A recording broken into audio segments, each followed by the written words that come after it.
Welcome to our channel. 10th மேக்ஸ்ல relation and function அப்படிங்கிற சாப்டர்ல எக்ஸசைஸ் 1.5ல இருக்கக்கூடிய கொஸ்டின் நம்பர் 8ல தேர்டு சப்ஸ்டியூஷன் இப்போ நம்ம பார்க்க போறோம். நம்மளோட சேனலை லைக் பண்ணுங்க, ஷேர் பண்ணுங்க, கமெண்ட் பண்ணுங்க அண்ட் சப்ஸ்கிரைப் பண்ணுங்க. வீடியோ ஃபுல்லா பாருங்க, அப்பதான் மேக்ஸ் முழுசா புரியும். ஓகே, வாங்க நம்ம இப்போ வீடியோக்குள்ள போகலாம். Okay done. இப்போ f of x, g of x, h of x அப்படிங்கிற 3 ஃபங்க்ஷன் கொடுத்துருக்காங்க. எல்ஹெச்எஸ், ஆர்ஹெச்எஸ் நம்ம ப்ரூஃப் பண்ண போறோம். முதல்ல எல்ஹெச்எஸ்ல என்ன இருக்குது அப்படின்னு சொல்லி பாருங்க. எல்ஹெச்எஸ்ல நம்ம என்ன கண்டுபிடிக்க போறோம் அப்படின்னு பாத்தீங்கன்னா F over g over H. இந்த சம் ரொம்ப ஈஸியான ஒரு சம். எஃப் ஓவர் ஜி அப்படின்னா என்ன அர்த்தம்னா எஃப்க்குள்ள ஜியை கொண்டு வரணும். அதாவது எஃப்ல இருக்கிற எக்ஸை எடுத்துட்டு ஜியோட ஆன்சரை இந்த எக்ஸுக்கு பதிலா மாத்தி சப்ஸ்டியூட் பண்ணிருங்க. அவ்வளவுதான், வேற ஒண்ணுமே கிடையாது. ரொம்ப ஈஸியா இருக்கும். இப்போ நான் ஃபர்ஸ்ட் பிராக்கெட்ல இருக்கிறத செய்யணும்டா. எப்பயுமே எஃப் ஓவர் ஜி அப்படிங்கிறத கண்டுபிடிக்க போறோமா. இதை எப்படி எழுதுறோம்? F of g of x அப்படின்னு முதல்ல எழுதிக்கோங்க. எஃப் ஓவர் ஜி ஃபர்ஸ்ட் எப்படி எழுதிக்கிறீங்க? F of g of x அப்படின்னு எடுத்துக்கோங்க. எனக்கு தெரியும் ஜி ஆஃப் எக்ஸுக்கு அவன் கொடுத்துருக்கான். என்ன கொடுத்துருக்கான்? எக்ஸ் ஸ்கொயர்னு கொடுத்துருக்கான். அப்ப எனக்கு ஃபங்க்ஷன் இங்க எப்படி மாறிடுச்சு? F of x square. இதான் நமக்கு செய்ய தெரியும். என்ன பண்ணுவோம்? எஃப் ஆஃப் எக்ஸ் ஸ்கொயர் அப்படின்னா எஃப் ஆஃப் எக்ஸ்ல இருக்கக்கூடிய எக்ஸுக்கு பதிலா இந்த எக்ஸ் ஸ்கொயரை சப்ஸ்டியூட் பண்ணிடுவோம். அவ்வளவுதான். அப்போ எஃப் ஆஃப் எக்ஸ்ல இருக்கக்கூடிய எக்ஸை எடுத்துருங்க, அதுக்கு பதிலா எக்ஸ் ஸ்கொயர் போட்டுருங்க. ரிமைனிங் என்ன வேல்யூ இருக்கு? -4. அவ்வளவுதான் ஆன்சர். இதோட answer f over g. Next நம்ம என்ன கண்டுபிடிக்க போறோம்? F over g over h. இது எப்படி எழுதணும்? F over g h of x. F over g h of x. இதுக்கு என்னடா மீனிங்? எஃப் ஓவர் ஜில நம்ம ஒரு ஆன்சர் கண்டுபிடிச்சு வச்சிருக்கோம்ல, அந்த ஆன்சர்ல இருக்கக்கூடிய எக்ஸுக்கு பதிலா ஹெச்சோட ஆன்சரை இங்க சப்ஸ்டியூட் பண்ணுங்க. அப்போ f over g h of x. H of எக்ஸோட value எவ்வளவுமா?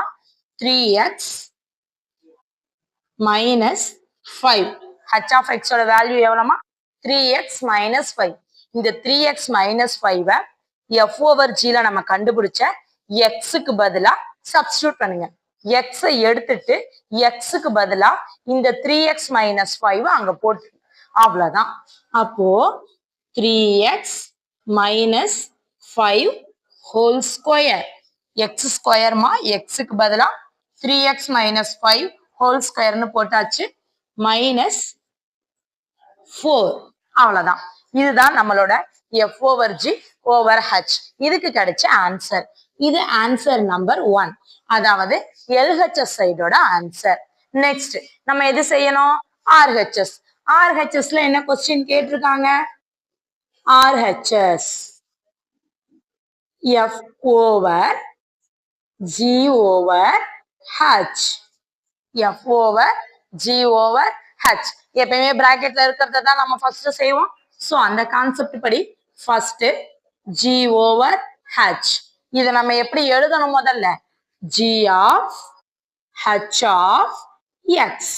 G of h of x. G of h of x. சரி, ஓகே. அப்போ g of h of x. H of எக்ஸோட வேல்யூ எவ்வளோ? 3x -5. 3x -5. இது என்ன பண்ணணும்?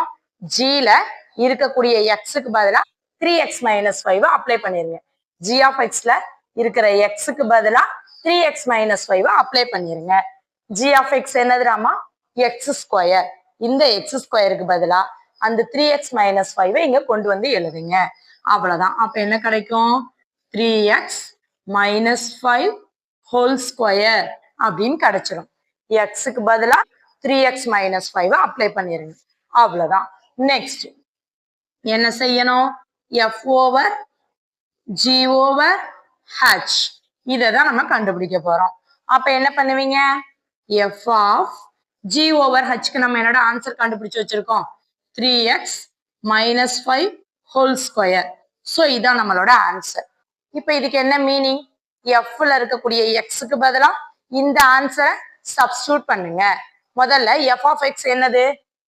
x minus 4. இந்த xக்கு பதிலா எதை கொண்டு வரணும்? 3x minus 5 whole square apply பண்ணணும். அப்ளை பண்ணுங்க, என்ன கிடைக்குதுன்னு பார்க்கலாம். 3x minus 5 whole square. xக்கு பதிலா முதல்ல அந்த ஆன்சரை எடுத்து எழுதியாச்சு. அடுத்து என்ன இருக்கு? -4 அவ்வளவுதாமா. இது நம்மளோட செகண்ட் ஆன்சர், அதாவது RHS சைடோட ஆன்சர். சோ நமக்கு LHS RHS ஈக்குவலா கிடைச்சிருச்சு. அவ்வளவுதான், சம் முடிஞ்சது. இப்ப அதை எடுத்து எழுதுறப்ப எப்படி எழுதுவீங்க? F over G over H equal to F over G over H அப்படின்னு ஃபைனலா எடுத்து எழுதி hence it அப்படின்னு எழுதி முடிச்சிருங்க. அவ்வளவுதான்டா சம். ரொம்ப ஈஸியான ஒரு சம்மு, நான் அதாவது ஃபர்ஸ்ட்ல இருந்து ஃபுல்லா பாத்தீங்கன்னா ரொம்ப ஈஸியாவே இந்த சம் புரியும். நம்மளோட சேனலை லைக் பண்ணுங்க, ஷேர் பண்ணுங்க, கமெண்ட் பண்ணுங்க அண்ட் சப்ஸ்கிரைப் பண்ணுங்க. Thank you to all.